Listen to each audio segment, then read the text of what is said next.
Hello guys, welcome back. Firstly, I would like to thank you for your support.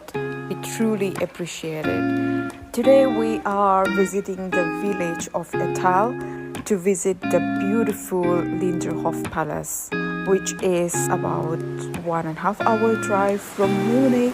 Linderhof Palace is a magnificent royal residence built by King Ludwig II of Bavaria. Constructed in the 19th century, mostly based on the French Rococo design, which is known for its opulent, lavish interiors.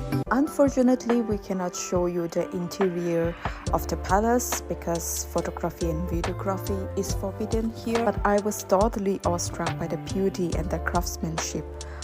As you walk along the hall of Linderhof Palace, you can almost feel the presence of royalty that once graced these rooms.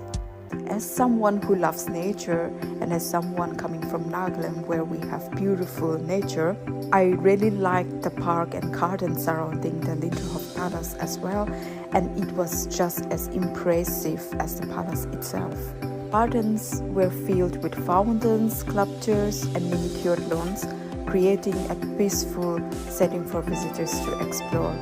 Linderhof Palace holds a special place in my heart because this was one among the first places I visited after moving from India to Germany way back in 2022. The exterior of the palace is made of beautiful yellow limestone, which reminded me a bit of the Taj Mahal, which in itself is also a glorious monument. After we were done exploring the palace and the palace grounds, we went to this reception area where one can eat and drink and also buy some souvenirs.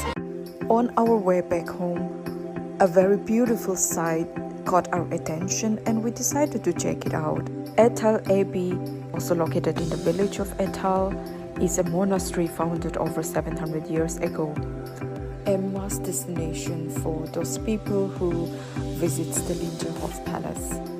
We hope you liked our videos. Don't forget to check out our other videos as well. And we will see you soon in our next video. Bye!